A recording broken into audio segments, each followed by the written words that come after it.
Всем привет, дорогие друзья! Вот такую игольницу в технике Patchwork сегодня мы будем делать своими руками в рамках нашего проекта «Мы вам покажем». И в этом мне поможет руководитель творческой студии Юлиана Ким, а также наша юная помощница Надежда.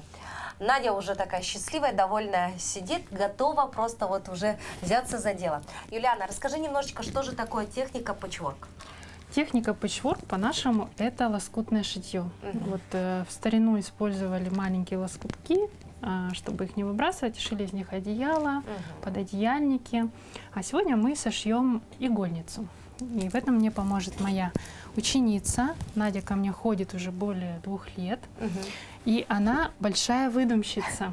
Она всегда придумывает своих персонажей. Фантазер. Да, пишет мне и говорит, какую нужно ткань купить, какого цвета. Я еду в магазин, специально покупаю. Она приезжает ко мне в студию и начинает творить. То есть юный дизайнер, я бы сказала, тогда уже. Да. Вот мы видим у нее в руках, это, собственно, твое произведение, да? Кто это? Жаба по имени Лаванда. Жаба по имени Лаванда. Вот так вот, дорогие друзья, и такое существует. Здесь... Ну, вот этого мишку мы шили, это по программе, она у нас идет из флиса. Довольно-таки сложная поделка. Да. Даже взрослый-то не каждый справится. Шьется она примерно даже 2 занятия. Надя справилась. Да, Надя справилась. Так, еще мы видим вот такие игрушки вы делаете. Да, мы делаем еще такого вида игрушки. Это в стиле тильда. Так, но сегодня мы будем делать... Сегодня мы будем Patchwork. шить игольницу, Да, да, игольницу. Patchwork. Итак. Как раз вот мы работаем с материалом. Материал называется бязь. Можно также использовать сатин. Это материал, из которого шьют постельное белье. Вот я только хотела сказать, что если остатки, осталась наволочка или еще что-то непригодное, да, уже, можно сделать вот ничего такие не выбрасываем и шьем вот такие замечательные поделки.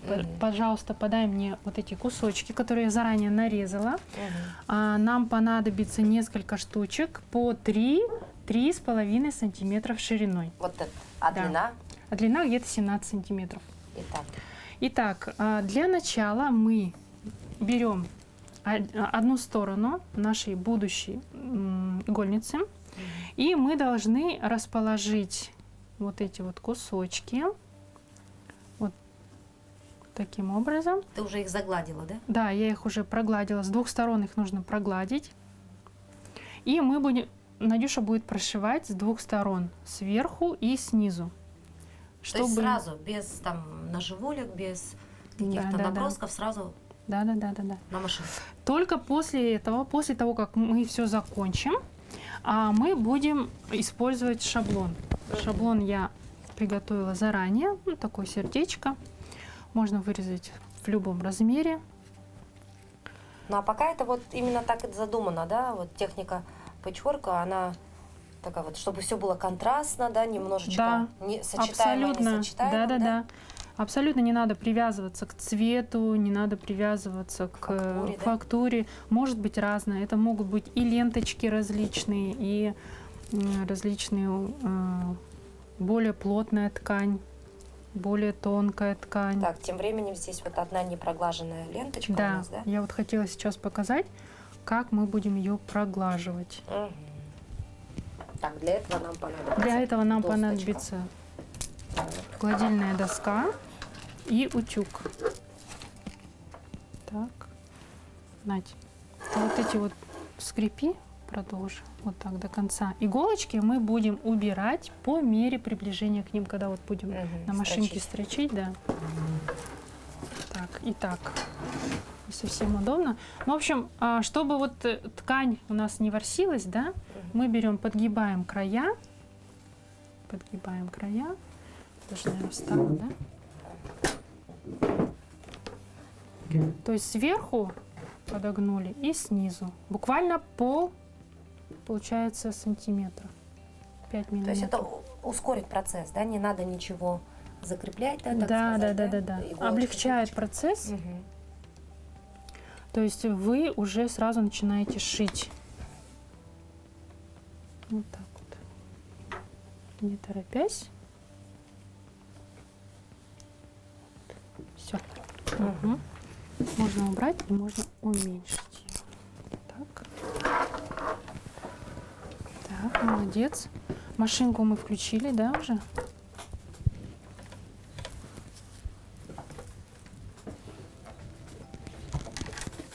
А вообще с какого возраста дети уже могут вот владеть машинкой С швейной? 7 лет, С 7 лет. да. А ты знаешь, вот с 7 лет дети очень открытые к творчеству. Они очень любознательны, и они прямо Горят желанием, да? очень, у них глаза горят, и они прямо, что я сейчас буду шить сама на швейной машинке. Сначала они ее боятся, ну, она шумит там и так далее, да? Нет, ну это ей достаточно опасно, даже вот Да, пальчики там можно и задеть. да.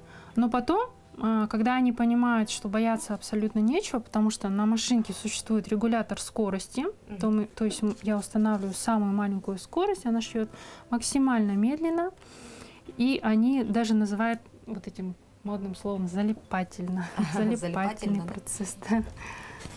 Надя, расскажи мне, пожалуйста, а вот самая твоя любимая работа, которую ты сделала на мастер-классах? Наверное, сложно выделить какую-то любимую, да? Ну, может быть, которую ты хранишь там, больше всего, там, или, может Летучая быть, мышка. подарила кому-то, и вот Летучая она у мышка. тебя в памяти осталась. Летучая мышь. Но не только летучая мышь, еще Ханк-Вок, который лежит у меня в кровати, пока я жду новую игрушку. Мгм. То есть тебе больше нравится шить, да? Ты же тут работал, наверное, и с глиной, да, и с эпоксидной смолой. То есть Декупаж ты нашла себя вот именно Да. в таком искусстве, да? Да, она швейном? остановилась чисто уже на шитье, и все поделки она уже делает только вот на швейной машинке. Наверное, родители знают, что подарить тебе на Новый год: швейную машинку, или там метр ткани, мастер-класс новый. Так, начинай вот с первой. Чуть-чуть поближе поставим. Пускаем лапочку. В самом начале и в самом конце не забывай делать закрепку.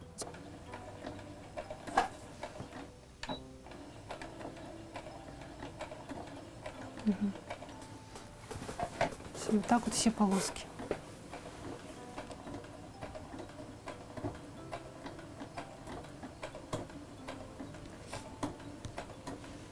Можешь скорость увеличить.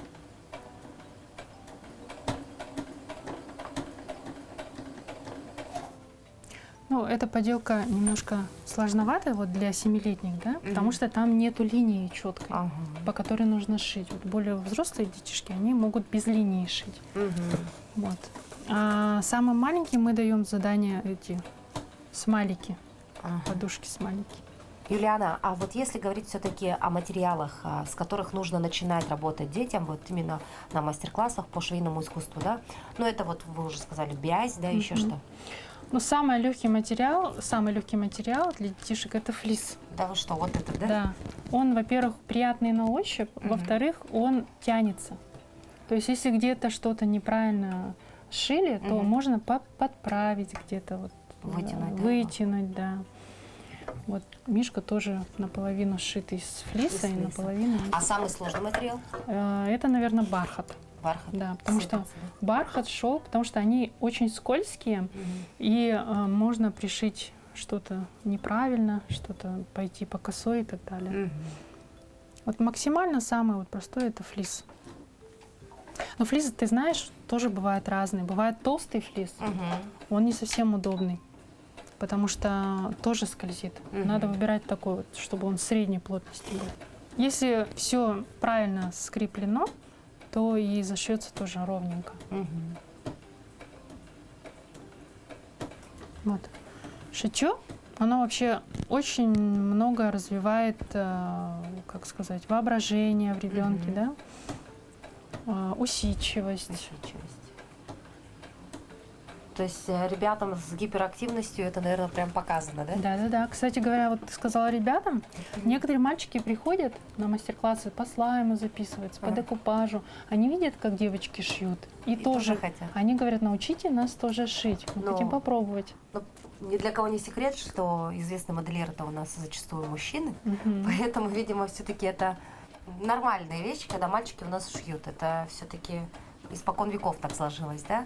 У них есть к этому интерес, где-то, наверное, в глубине, внутри, да? Девочки-то понятно, это как хозяйки, все должны уметь шить, а мальчики, видимо, это вот точечные такие, так сказать, экземпляры, но они могут достичь. Ну, ты знаешь, Успехов. вот не только девочкам в жизни пригодится этот навык, но и Мгм. мальчикам, потому что если что-то где-то там Подшить. порвалось, подшить, Ага. да, брюки те же самые там или, Может да, с легкостью это Мгм. сделать. всякое в жизни бывает. Ну, и мне хотелось бы отметить одну важную деталь, то есть помочь вам в выборе швейной машинки, если вы захотите своему ребенку купить ее, то можно покупать недорогую машинку абсолютно разных фирм. Главное, чтобы на ней был регулятор скорости. Это во-первых. Во-вторых, нитковдеватель, тоже очень важно, потому что не на всех машинках он есть. Подсветка. И что еще? Ну, на некоторых машинках вот существуют различные виды узоров, они абсолютно не нужны. То есть узор, который основной, строчка, которым будет ребенок пользоваться, это прямая строчка, зигзаг. Вот. И Этого, собственно, что-то, достаточно, да? И достаточно этого вполне. Мгм. Надя, как зовут этого персонажа? Винни-Пух. Медведь. Просто Медведь. медведь. То есть жабу ты назвала лавандой, а медведя ты, так сказать, ему никакое имя не дала, да? Мгм. Но жаба лаванда это, конечно, интересно. И еще хотелось бы мне отметить вот Надина увлечение. Она увлекается кей-поп-культурой, очень любит песни, просит включить тоже на колонке. И знает всех персонажей, всех групп. Да, Надюш? Может, расскажешь немножко? Любимая группа какая? Stray Kids. Ага. Stray Kids. И как зовут этих артистов? Давай, перечисляй. Их там 8. Так, давай, первого как зовут? Банчан. Так. Ему 26 лет, он же лидер. Так, хорошо. Потом? Ли Мин Хо. Мгм. Ему 25 вроде. Мгм. Да. Так. За ним Со Чан Бин, ему вроде 24. Мгм. Хван Хё Джин, ему тоже вроде 24, я их возраст не помню. Мгм. Хан Джи Сон, он же Белка. Это у него кличка такая? Да. Мгм.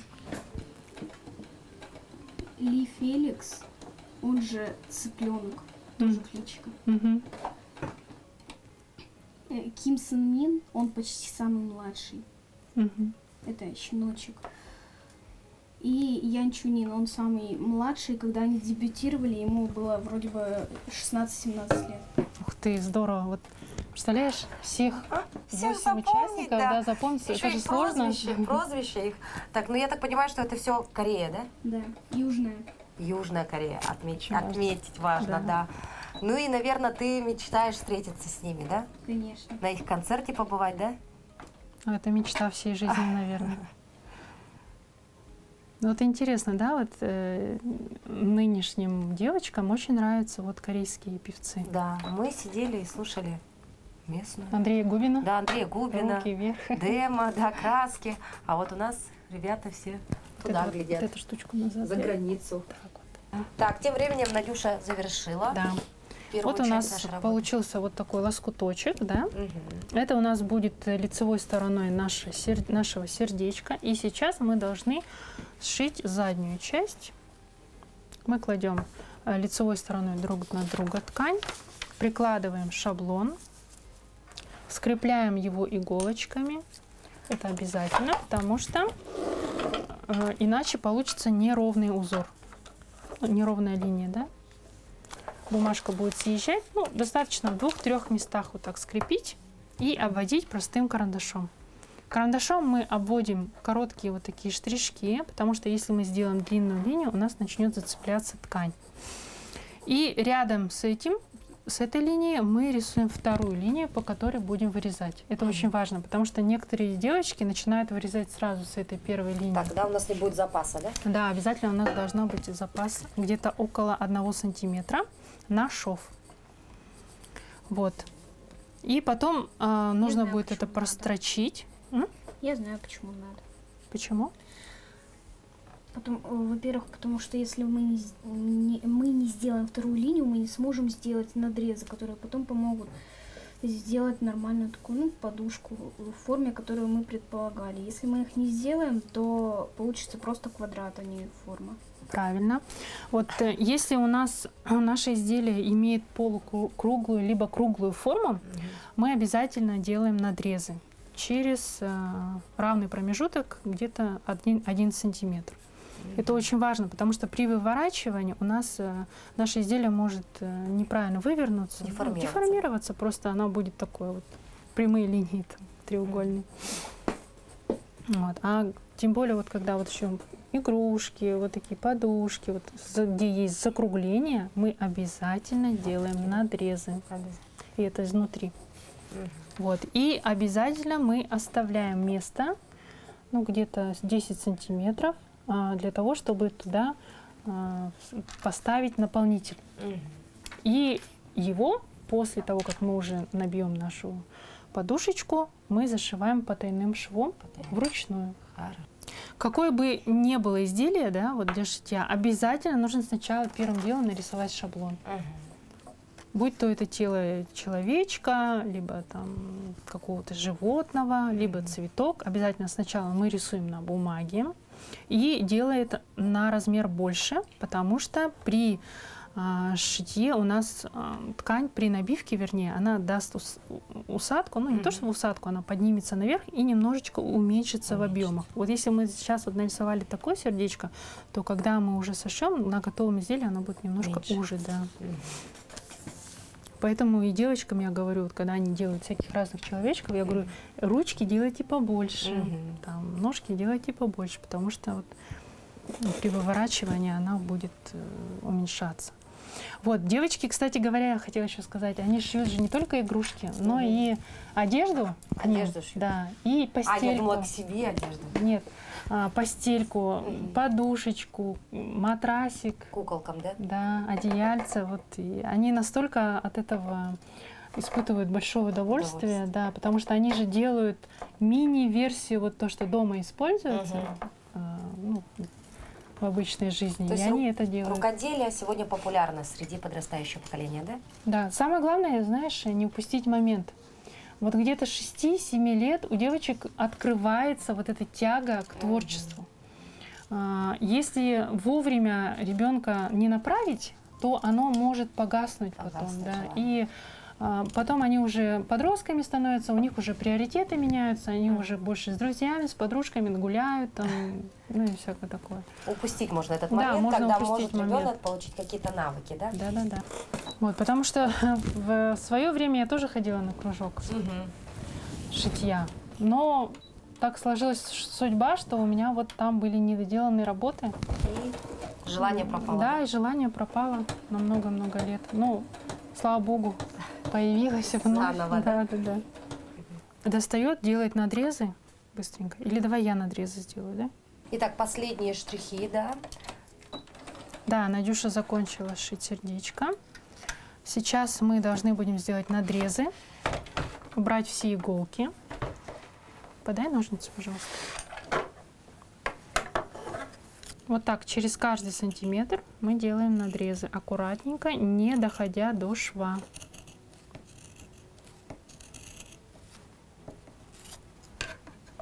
Вот, а сейчас через это место, которое мы оставили не прошитой, мы выворачиваем ткань.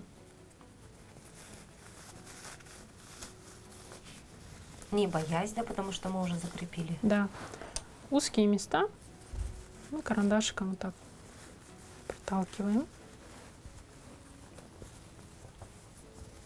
Вырисовывается сердечко, собственно.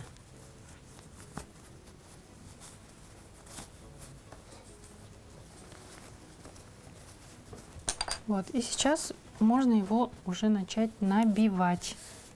Для этого мы используем Холофайбер, такой материал. Он воздушный, очень такой объемный. Дети очень его любят, принимает любую форму.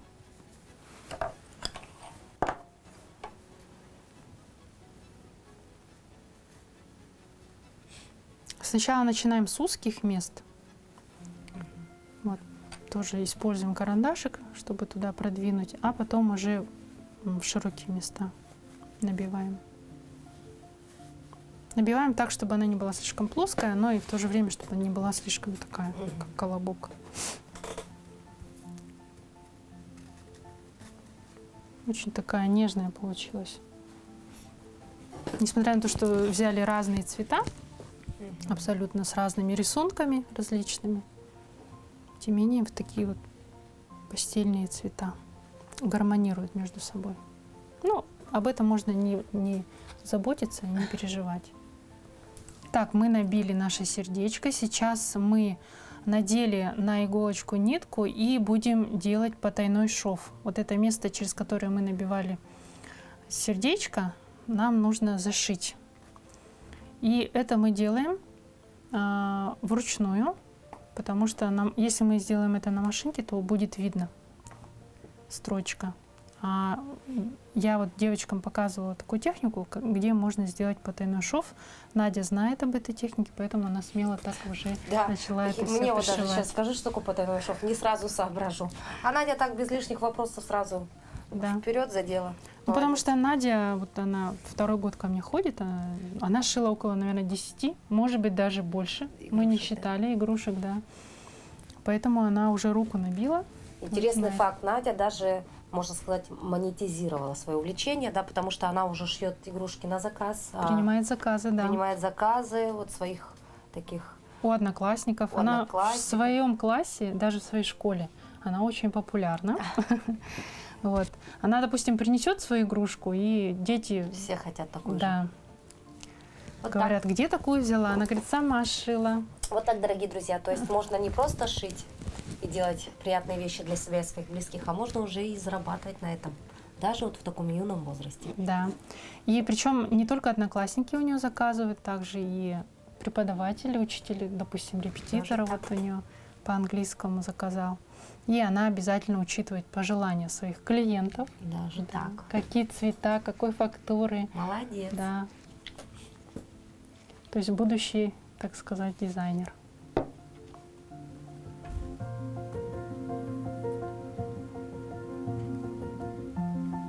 Узелок сама сделаешь или мне сделать?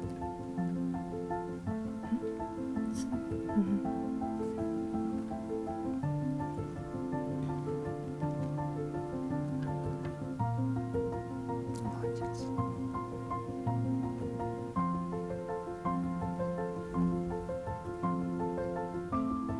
Потому что там узелок нужно сделать тоже потайной, необычный.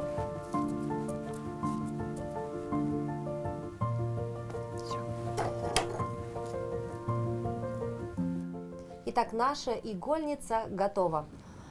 Но сегодня у нас выпуск такой необычный. Во-первых, нас сегодня не двое, а трое. А во-вторых, всю работу делала самостоятельно лишь одна Надя. Мы просто сидели, мило общались и восхищались, как у нее все это ловко получается.